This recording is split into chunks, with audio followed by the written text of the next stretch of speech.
Hi everybody, this is Shellie from remembereveryday.com, and forgive me if I'm an idiot, but this is the first time I've ever done a voiceover for a video.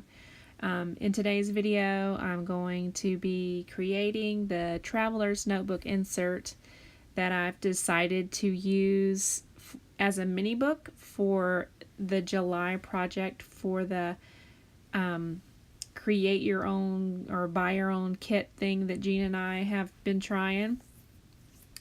I chose the Pack Your Bags collection for this month, and so I've decided to make a traveler's notebook that has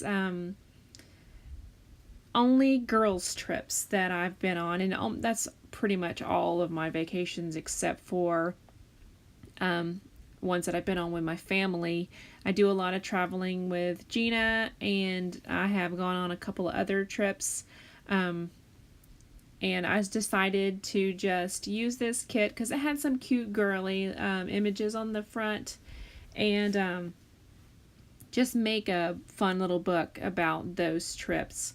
So I am cutting my paper to the right height and width.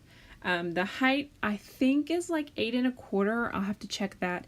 And then the width is about the same, but I cut them all to 9 inches because whenever you make these inserts and then you fold them up, the edges, because it's, thicker on the outside than it is on the inside, never line up. So you have to make the book, then trim it down to the right width in order to have a smooth edge. So I've cut out some of the cutting up of the paper because this is, believe it or not, this is at double speed, which is the fastest that I can do in this software. But I am the world's slowest scrapbooker. I did not realize that until I started watching videos of myself, and it's like they're in slow motion. I don't know what's wrong with me, but apparently I'm very slow. So I have sped these up to twice as fast, but it still is not fast enough. So I cut out some of it.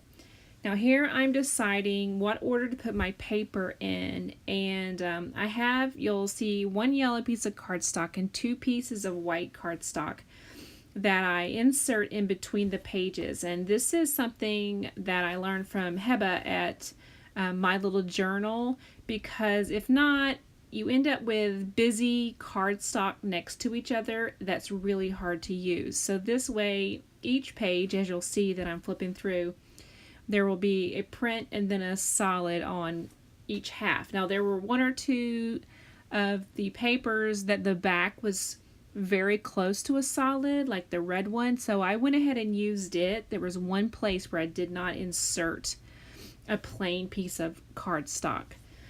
So now I'm folding them and using a bone folder to make the crease really sharp. That helps line it up whenever you're stapling it or stitching it later. I do cut some of this out too because, as exciting as it is to watch me fold things in half, there's other things to look at. So I think I cut it here to the end. Yeah, so I decided to go with that outside cover like that. It's plain compared to all of the other papers inside, but I liked it because it reminded me of a suit. If you ever seen one of those suits where they're like, wool and serious on the outside, but then the lining when you open it up is like this crazy bright paisley material or something, and that's what it reminded me of. I liked that the outside was, kind of not boring, but serious and misleading, and then when you open it up, everything is bright and crazy on the inside. So that is why I chose that for the outside. Now I am going to get out my paper trimmer and trim that edge smooth. See how they don't line up when you refold them? So I'm measuring the right thickness here, and then I just trim it off even. Now this is my least favorite part of making a traveler's notebook because it's a pain in the butt. So I cut out some of it too. Yeah, there I am at the end. But it makes such a nice smooth edge that it's a step that, even though it's annoying, that I definitely recommend. Um, I do not round the edges of my traveler's notebook whenever I make them, because I just don't like that. I don't like that on practically anything, so I chose not to do it here. Now I'm going to decorate the cover, and there are some really cute cards in this kit. There are some 4x4s and some 2x2s and 3x4 and 4x6. So I am cutting up some of those sheets here, and I knew right from the beginning which card I was going to use on the front. It's a pink one that with this girl holding a suitcase, and it says something like "Away we go." You'll see it here in a minute. And I knew, oh, it's not pink. It's pink on the back. Oh, it says "I love to travel." Pardon me. So that is the one that I'm going to use, and then I'm going to use my my office to write the girls trip title beneath it. So I am just going to. I try to use this card with the map on it like over and over and over again, and it just does not work, but I just won't let it go. I don't know what my deal is, but I wanted to use that card. I don't think I ever used it in the whole project. I think I still have it because, I don't know, it was so cute, but I never could get it to work. So I went going through some of the things that I pulled from my stash and just collecting little bits that I might use for the cover. And then I'm going to put some foam adhesive on the back of this card that I cut out, because I wanted to pop up off the cover a little bit. I am really bad. I want everything to pop up off the paper until this book actually becomes very, very chunky and fat before I'm done with it. The pages come apart. It's so bad. And here I am trimming up this card, trying to find a way to tuck it behind there. I'm cutting up some of the 2x2 squares. Oh, I do end up using the orange one there that says we're going places.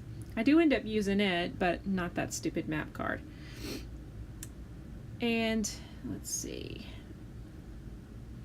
Oh, I wanted to punch out some of the other 2x2, like that one there that says travel more, or the compass, but my I don't have the right size circle punch. I tried to do that several times throughout this process, and guess what? My circle punch is the same size every time. I don't know why. I just can't learn that lesson, but I don't. So I also do a lot of thinking. I'm not a very, this is another thing I've learned about myself. I am a sit down and wing it kind of scrapbooker. I have no idea what I'm going to do, what I'm going to use whenever I sit down, and so that actually, I think that makes it hard. I think that I need to work on my pre-planning a little bit, because I think I'm wasting time sitting and staring at my supplies instead of actually scrapbooking. So here I am adding the title. I'm using these Pink Fresh Studio alphabet. I think it's the Oh My Heart collection, and they just worked so well with this this Pack Your Bags collection. And so I am putting the words Girls Trip, because that's going to be the title of my book.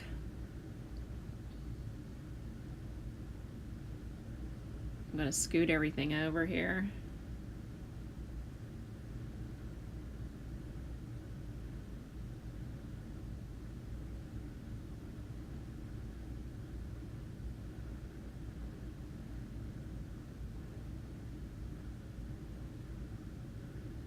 I love that little exclamation point. Although I think it's a little bit shorter than the letters. I'm not sure. It was kind of weird. And I'm going to use a little piece of flare. You can see it at the top of this screen there. It's red. It has a heart on it. And it's going to be my apostrophe. And later it falls off. And I see it while I'm working on another project and pick it up and use it. I glue it right on the project that I'm working on, like, oh, it just magically appeared. I don't know why I didn't realize it should have come from somewhere, but I didn't. It was like, oh, I'm going to use this. So I glue it down to another page. Then later I close the cover, and guess what? There's a little weird glue spot on the front where that freaking flare fell off, and I have to replace it with something else. It was not one of my best moments, that little guy right there, but it happened, you know, things happen. So I had another one, luckily, that I should have used on another page that I didn't, that I put there at the end, but you'll see that in one of the other videos where I'm like, oh, hey, look at here. Psh. So I'm just adding this little tab that says travel to the top of the card. I probably should have trimmed that card down a little bit to make it a little thinner. I don't think it would necessarily needed to be the width of the whole book, but I did not, so oh well. But I love there's tons of little tickets and tabs in this kit, which I love. Those little use stamps and tickets and tabs and receipts and that look. I was going to put these two little girl things on there since it was girls trip, but it just looked funny to me. So I used only one girl, and there is actually one trip that, and maybe the very first one I document, where it's not really a girls trip. It was me and Gina and her husband Stu, but you know, he's like one of the girls to me. Maybe not to her, but to me. So I made an exception. So I'm still trying to figure out what to tuck behind there. Oh, look, I'm going to go for the map again. No, Shellie. It's not going to work. And what I end up doing is taking a paper scrap, which I cut off whenever I made the book, of a map, and I just cut a piece out and tuck it behind there, and it's like a little piece of a map sticking out, and I think it works great, and I like it. I liked the plane, so I specifically cut that part out so you could see the little plane. I cannot cut a straight line with a pair of scissors, so anytime you see me pick them up and trim something, usually I have to trim it more than once because I trim it the first time, and then I have to fix the part that I screwed up by cutting it crooked. So I think I'm pretty close to the final setup here. I'm going to start adhering these things that I'm tucking behind. Thank goodness. And that little orange "We're going places." I am also, that was not a good idea. I used adhesive to stick that down, which filled in the hole with adhesive for one, and then later that falls off too, and I have to glue it back on. So definitely use wet glue for that little guy. If he's on the cover, so maybe if he was on the inside, it wouldn't have been so bad, but with the movement and the wear and tear of me just moving the book around while I'm working on it, that fell off. So I should have adhered it with wet adhesive from the beginning. The back of this foam tape was really hard to get off. It kept tearing, and I was afraid it was ruining the foam tape, but it wasn't. It was just the part that you remove was splitting and tearing. And so I'm going to glue down my little girl, and then I'm going to glue down my flare. And then I think I tuck one more piece underneath that star clip. And I think that we're pretty close to the end. Whenever I'm getting close to the end and I can't, I'm letting it sit with me, I start to straighten up. So you'll see at the end of just about, there we go, that's the last piece. Just about the end of every project, I start tidying up, and then I'm like, okay, I'm done. So that is the final cover. I think I pick it up here so that you can see it. There it is. And I think it came out pretty cute.